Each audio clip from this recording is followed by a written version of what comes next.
Well, hello everyone. Thanks for joining me again. Today, I'm going to talk about some of my top favorites from 2022. I was taking a look at all of the wonderful things that I read in 2022. I had one heck of a reading year. And as I was putting together the list of my top favorites, I realized that I'd have to break the list down into fiction and nonfiction. Nonfiction would include memoirs. I read quite a few memoirs last year. And even whittling my top favorite fiction books from 2022 down to 10 was quite a feat. I probably would have 15 on here, but I've narrowed it down to 10, which is a really good exercise. I can see why booktubers really enjoy doing this, because part of the fun of putting together a top 10 list is the deliberation, the thought process that goes into why you would have rated a book a high rating if you use a star rating, or why you've coded in your book reading, the reading record, reading journal, why you've marked something as excellent or very good the way that I do. So this has been a fantastic exercise. I know that I didn't do this video back when I was a new booktuber, because by the beginning of January, end of December, I had only been recording for like 2 months. So I get it. All right, so I will start off. I have not put these in order of like least favorite to favorite. I've actually, for whatever reason, put these in order by date of publication, because I didn't have any specific order. And that's just really how I ended up categorizing these things. So the first one, the first out of the 10, is Where Angels Fear to Tread by E.M. Forster.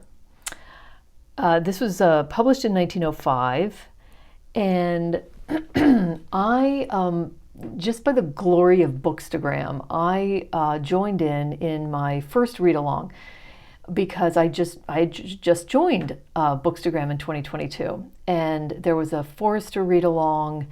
I read 2 of the books, and then I didn't continue in the read-along. That was Where Angels Fear to Tread, and then Howard's End. I called both of these books excellent, but if I had to pick up from the 2, Where Angels Fear to Tread for me is a much more distinct experience. So just to give you a broad outline, this has to do with a family in, I'm going to say London, but I know it's England, and they are a pretty well-to-do family. They have a in-law living with them, which is a daughter-in-law, sister-in-law. She was married to one of the family members of this wealthier or well-to-do family, and she's got a couple kids. They have never really been very smitten with this. Now she's a widow. And so they eventually decide to haul her off to Tuscany. I don't recall whether this is with friends or relatives or something, but she ends up in Tuscany eventually on her own. She's loving it there. She's loving the lifestyle of the people of the village or the towns that she's in, and she eventually meets someone who she falls in love with. And this guy, who is a very ordinary person in this societal structure, is in love with her too, and they get married. I will say, since part of this book is how the plot unfolds, but I will just end by saying that once the family hears that she's even falling in love with this plain person, so to speak, they send out the cavalry, so to speak. They send their family members out because this is something that has to be stopped in their mind. You know, they are very interested in keeping up with appearances. She's considered a family member because she has children back at home and so on. There needs to be immediate attention. And that's really where the whole book takes off. It's funny. It's also sad in parts for reasons that I won't reveal. It is very active. It is propulsive. I wanted to know what was going on and what was going to happen. So I really, I highly recommend I think this is the first book he published. I'm going to say that, Where Angels Fear to Tread. All right. The second is Mrs. Dalloway. Some of these books that I read in 2022 are real heavy hitters and are all-time favorites. And this is certainly one of them. I finally read my first Virginia Woolf, and again, I was in a read-along. And we read the first book that Virginia Woolf published, and I don't have that name written down, and then I read Mrs. Dalloway. I really loved that first book, by the way, whatever its name is, and I'll list it down below, but it's really worthwhile, and I really enjoyed it. It's a good warm-up to then reading Mrs. Dalloway. What I loved about Mrs. Dalloway, and of course, I mean, it's so famous. Do I really need to explain what it's about? But what I will say, the thing that I remember and the reason that it's on this list is I thought it was extraordinary the way that Virginia Woolf, as Mrs. Dalloway is going through her day getting ready for this party, the book is set all in just one day. She's going around London, she's bumping into people, she's going into different shops, getting ready for the party. And the book is inside Mrs. Dalloway's head, and then it's as if a camera zooms in and you are within a conversation she's having with someone. And then it zooms out again, and it's a very cerebral, internal dialogue. The fascinating thing about that is, let's say that she's walking through a park or across a park to get somewhere, and there might be a couple over in one area of the park, and this omniscient narrator zeroes in on that couple's conversation. Mrs. Dalloway can't hear it, but we as the reader are led into this conversation that this couple is having, and then it zooms out again. I just thought, you know, for a book written in 1925, it is so nuanced like that. The experience of reading it was really extraordinary. All right, so number 3 is, I'm telling you, there's some heavy hitters on this list. Stoner by John Williams. So, about this book, what is distinctive about this book is it's written in a very straightforward, plain style. This is about William Stoner, and he comes from, I think, Missouri, Midwest. He comes from a farming family. He might be the first person that's going to college, and I think he's there for an agricultural degree of some sort. And he falls in love with education. He falls in love with English and with philosophy, and he has to let his family know that he's in fact going to be a philosophy major, and he goes on to earn a PhD. So that's an extraordinary and very distinct thing for his family. He has become an educator, a professor. He didn't think that's what was going to happen when he went to college. And the beauty of this writing is that you get to see that unfold. That's one of the parts of the story, but it's not a plot spoiler because plenty of other things happen. This is an epic novel, so you are there through Stoner's life. And the beauty is in the mundanity, is that a word? In the mundane of the story, And you don't realize until certain points of the book that even though it feels like it's a very ordinary, quiet life, there's some internal very human things that are going on in this book that are happy, that are sad, that are disappointing.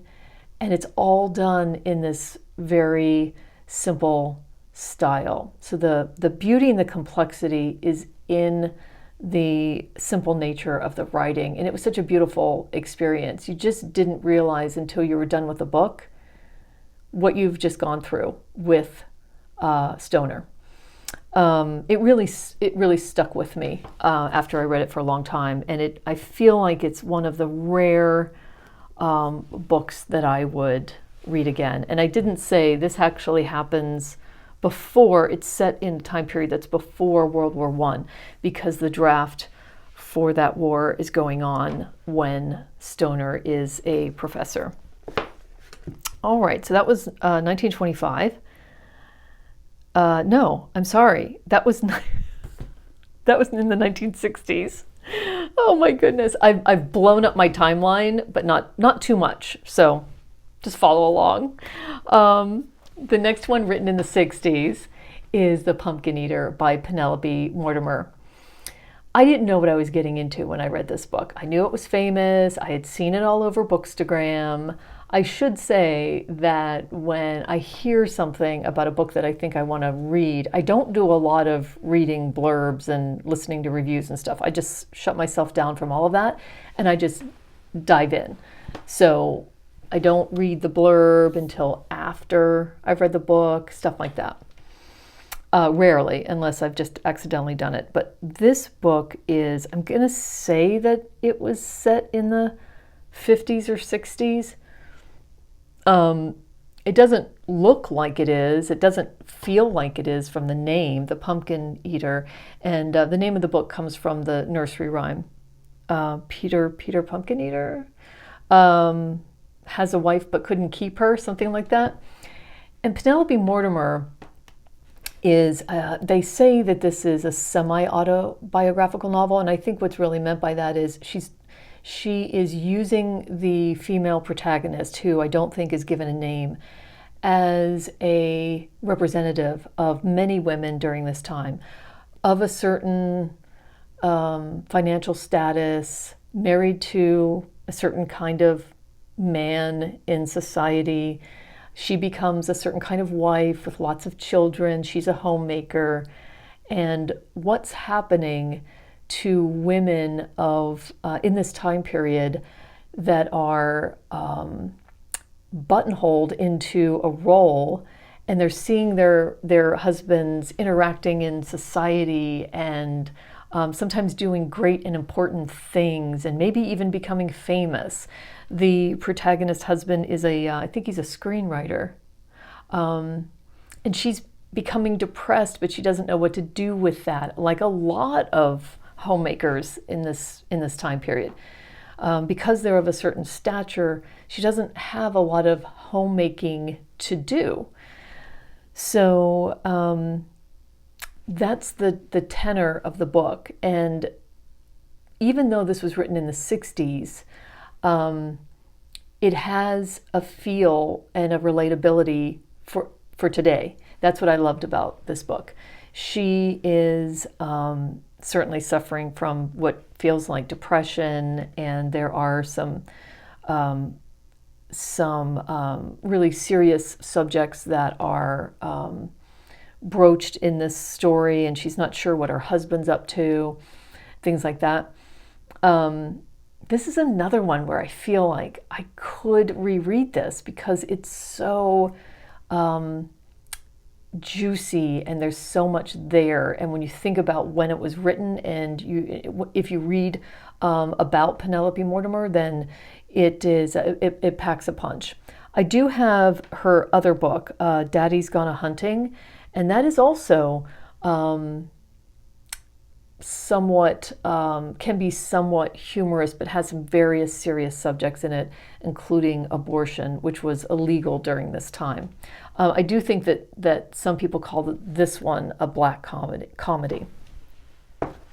Okay, I'm sorry I'm looking down. I have a list to keep myself on track because I don't have all the books that I'm talking about. So the next one that I finally got to last year was a Patricia Highsmith novel, The Price of Salt. Now, what I will be talking about in my discussion of nonfiction, favorite nonfiction, is that I read the Patricia Highsmith diaries. But I had not read a Patricia Highsmith novel. The Price of Salt was published in 1952, and it was published under a pseudonym because it deals with a lesbian relationship, or I should say a same-sex relationship or bisexual relationship, where two women meet each other and they fall in love. The older woman is married. There's a lot of stuff going on in this novel that I will not spoil for anyone, but that's the framework of the novel. It was made into a movie called Carol. I think it was decades later that Patricia Highsmith finally admitted or came forward that she was the author of The Price of Salt, because she was an up-and-coming author at the time this was published. She has also written The Talented Mr. Ripley and numerous other things. So her editor thought it was wise that she not put her name on this book, although it was popular. The sentence by sentence and paragraph by paragraph level of writing, the perfection that Patricia Highsmith puts into that sentence by sentence level. There are paragraphs of this book that I highlighted because I had it on a Kindle, that I will just never forget. I've taken a picture of some of those pages. That's how extraordinary some of these paragraphs are. It's a gentle story. It's got some tension in it. You don't know what's going to happen. You don't know how reliable some of the two characters are with the other character and with each other. You don't know what their motivations are. So just such a beautiful book. I highly recommend it. I could say that after every one of them. Okay, number 6, Mrs. Palfrey at the Claremont, published in 1971. This was shortlisted for the Booker Prize in 1971. This is an interesting one. I included it here because it was rated as excellent on my list, but I think the reason it was excellent is, number one, it was my first Elizabeth Taylor, and it's one of those novels that has a certain setup. Oh, okay, this is Mrs. Palfrey, and she has to go to a retirement home that's a little bedraggled. I'm gonna is it in London? I'm sorry, I don't know some of these places, but I'm gonna guess that it's in London. It's a little bedraggled, and she's got a lot of self-respect, and she knows it's a little worn down, but the people there are also trying to keep up appearances, and a lot of people are being visited by their relatives. And Mrs. Palfrey is hoping that she's going to be visited by her nephew who lives in London. She's telling people that she wants to fit in. She doesn't want to feel like the odd man out, the only person that's not being visited by family. But when that nephew never comes around, that's when the story takes off. What will she do? To what extent will she go to keep up appearances, to feel like she fits in, and also just to feel like someone cares enough to visit her? This is such a heartwarming story. It's more complex than the initial setup would imply, and the writing is just wonderful. It's been made into a movie recently, and it may have been made into a movie when it was first published. I can't recall, but there's a new movie that's been made of it recently. But I highly recommend this book. This is a perfect kind of story to take on vacation. If you need a light read at some point, a palate cleanser, this is the one. Okay, number 7. Number 7 I have here. It's a Barbara Pym. A lot of Barbara Pym fans would say this is not their favorite Barbara Pym, but for some reason, this is one of my favorites. I have not read all of Barbara Pym. This is one of my favorites, though. It was shortlisted for the Booker also. It was published in 1977. This is one of those books that in the Barbara Pym oeuvre that is a little different because it was published a little later, and it's about some older people in an office setting. So it's not really about romance. It is about platonic relationships, office friendships, and the two women out of a group of 4 office workers that all work in close proximity are retiring. Letty and Marcia.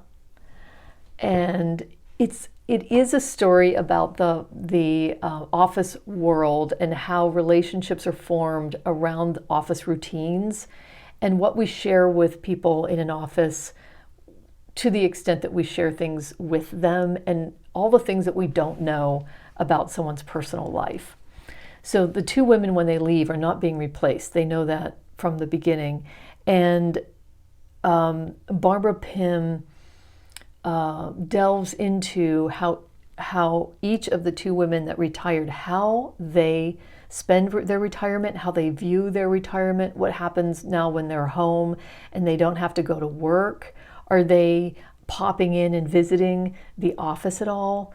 It's such a delightful story, but it's got enough nuance to it that it does give you the inner lives and the inner workings of the individuals and also their relationships. So really enjoyed this one. The next one, and this is number 8, is White Noise by Don DeLillo. This was my first Don DeLillo. It was published in 1985. It won the U.S. National Book Award. So this book was just made into a movie on Netflix or one of those channels. I went into this book not knowing anything about it, just knowing I've seen it on Bookstagram. It's a lot of people's favorites. I knew it was going to be made into a movie. It is about a family in the 1980s. I'm going to say in California.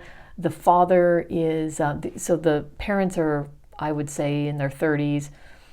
And the father is an educator. I don't know whether I'm going to say it's college.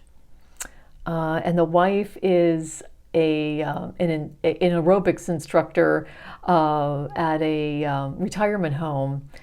And they have 3 children, and the children have such unique personalities. 2 of them are, I don't know, 10 and 12. And then there's a little one. So they all have distinct personalities. Don DeLillo writes humor and humorous dialogue so well that you can really see these family conversations and the wife and husband's conversations going on. He does it so well. That's the most enjoyable thing about this book is all of the dialogue. And then the dialogue between the father and his friends at work is just golden, worth the price of admission. Now, it does have a plot. There is a train derailment, and there's an explosion of chemicals and an evacuation and blah, blah, blah. There's all kinds of funky things going on. I didn't care what was going on. I was in it for the family and the character development that is laid down in the beginning and then just carries all the way through. the plot, the weird stuff that happens is a little bit of a distraction for me. But I just enjoyed being with the characters. So that's what I have to say about that. Okay, 2 left. I'm going to try to talk even faster. The 9th book out of my 10 is Trust by Hernan Diaz. How do I talk really quick about this? I feel like this book is too smart for me to talk about, or I'm not smart enough to talk about it, is really what I should say. It's a book of 4 parts. I will not spoil a thing. I do want to just speak very generally about the book's structure. If you don't want to know anything about trust and you just want to dip in, then just skip to me holding up my last book, because that'll tell you I'm done talking about trust. It's just won the Pulitzer Prize, number 1. It was it shortlisted for the Booker in 2022? I know it was longlisted. So I read it really early days. I was able to get my hands on it when it was longlisted, and I didn't know a thing about it. I didn't read the blurb. I didn't read any description. I just knew it was on the list, and I liked the cover. So the first part of the book, you feel like you're entering into a turn-of-the-century novel, like Henry James or something. I loved it. It felt like this Victorian novel, and it was so well written. But it's really based in the 1920s. And you don't realize until later that it's a novel within a novel. And you're reading a book that's become famous. I think it's called Bond. And it's about the wealthiest person in America at the time. And they go through the stock market crash. The second part of the book is, I'm not clearly defining the books, but I'll just speak in general. Then another part of the book is you start to realize that you're the characters that show up in the second or the another part of the book is 2 people talking about writing a memoir. So there's someone who's actually doing the writing and the person that the memoir is about. And I think it's revealed at some point in that book that the story that Bond is about, all the characters have fictional names, is really about the guy who now wants to write the memoir to set the record straight.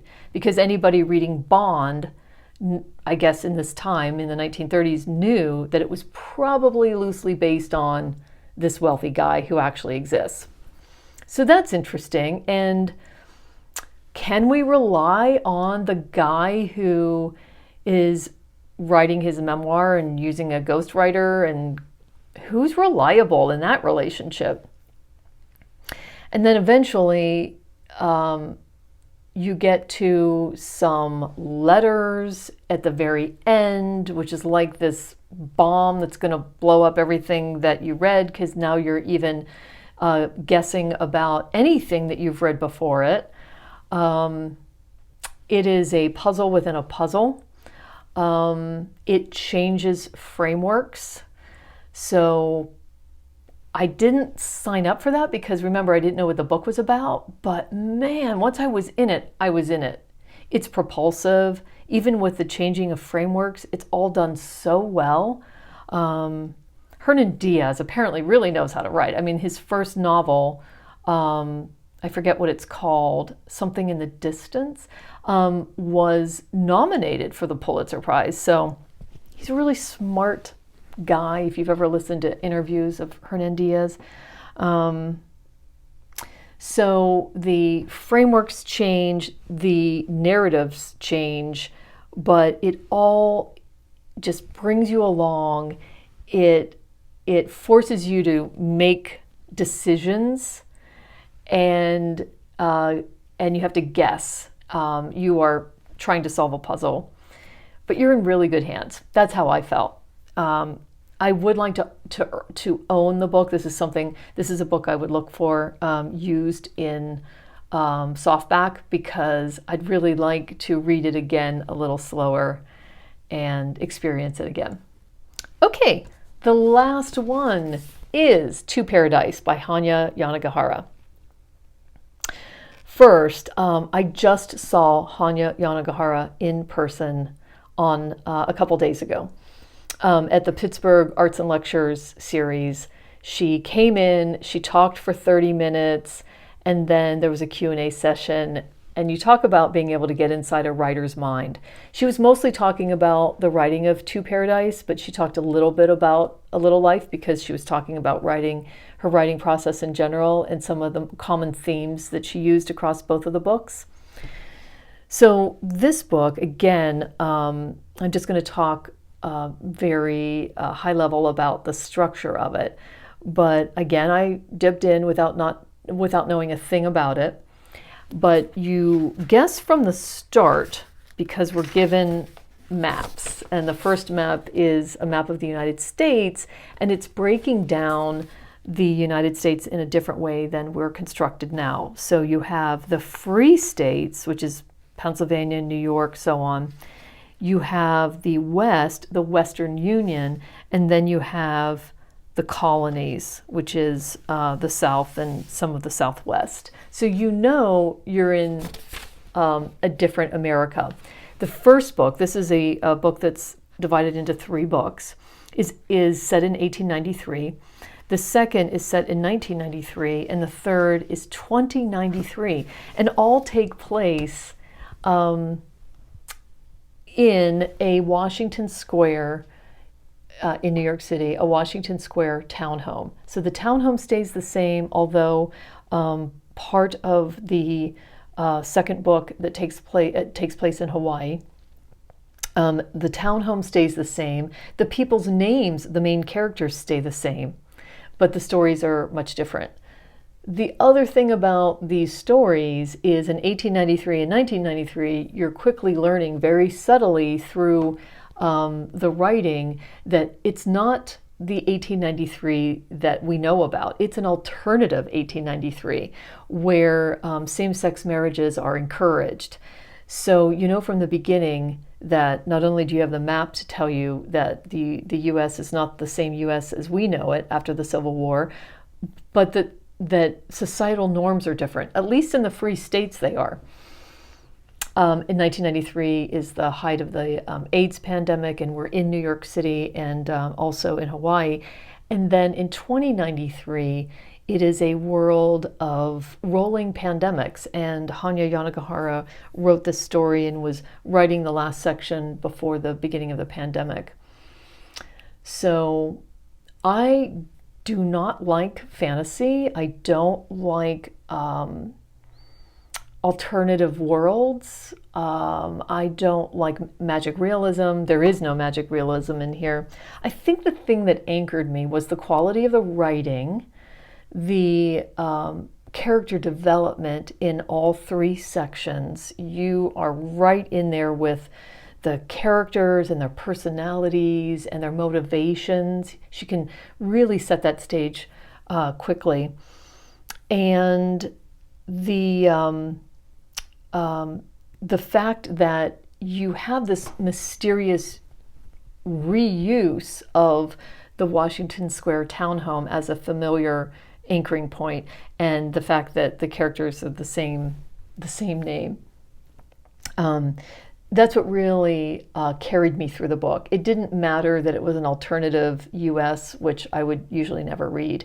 It doesn't matter that the book is in different time periods, but those time periods are not what we experienced in history. So I highly recommend that book. Thanks for sticking in there with me. I'm sorry this video was so long. These are my top books for 2022. I don't have all of them here, but I'm glad that that you joined me for this. I would love to know your thoughts about these books, and have you tried any of them and just didn't get through them, or picked them up but didn't quite get through on, and maybe you think you will now, or I would love to hear comments about any that just didn't didn't suit you. If anyone has read Hernan Diaz's first book, I would also love to know your thoughts on that. So thanks for joining me, and I'll see you in the next one.